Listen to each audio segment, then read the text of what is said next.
Hello, everyone. Welcome to another episode of Views from the Popcorn Box. My name is Ananda, and today we are finally talking about Dune Part 2.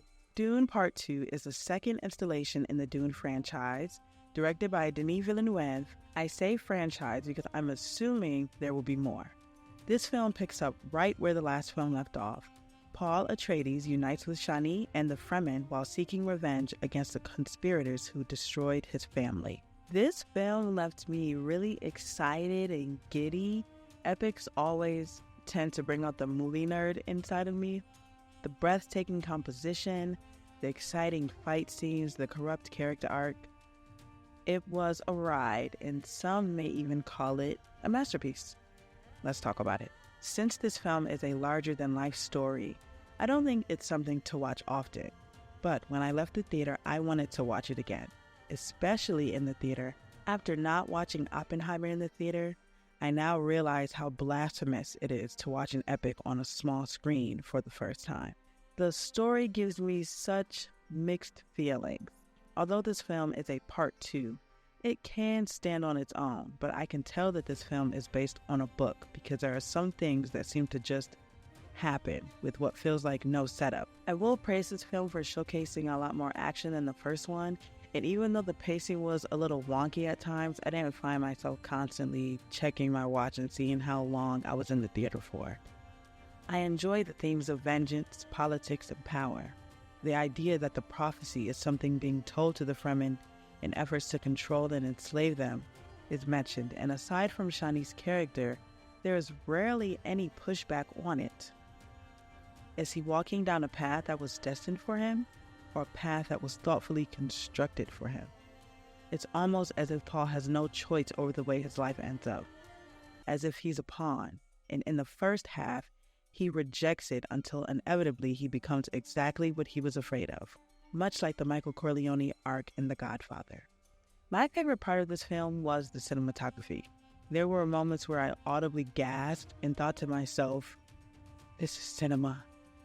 Whether it was when Paul rides a sandworm for the first time, the black and white gladiator scene with Fade Rotha, even the entire scene spent with the Harkonnens, the framing and composition throughout this film excited me the most, and honestly overshadowed any pitfalls in the story.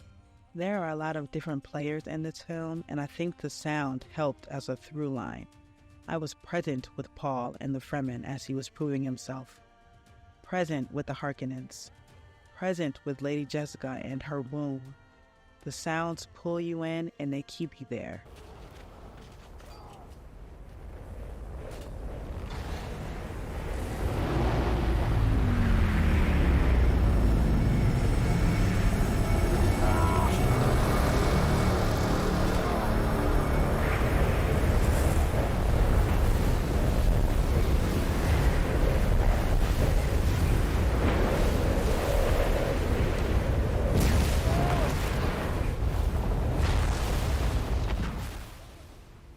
In addition to the sound, the performances are the last ingredient sprinkled into this masterpiece of a film. The cast is amazing. Even though there are big names, all of the actors fit their roles well.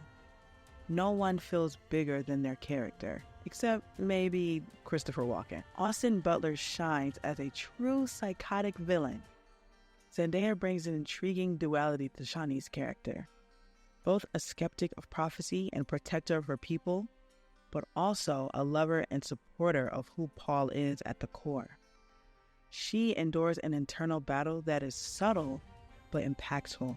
Timothy really shines as Paul. In the first film, not much is asked of him, a young man coming into his own as his family's dynasty is attacked. But in this film, he must rise to the occasion in a different way. And after he drinks the water of life, he becomes a leader. He commands a room in a way we haven't seen Timothy do before. Overall, I give this film a 5 out of 5. The first film was not exciting to me at all, but this one definitely, it blew my mind. It blew me out of the water. So if you haven't seen it yet, go and see it. And if you have seen it, go and see it again. Have you seen Dune Part 2? Do you also think it's a masterpiece? Let me know in the comments. Until next time.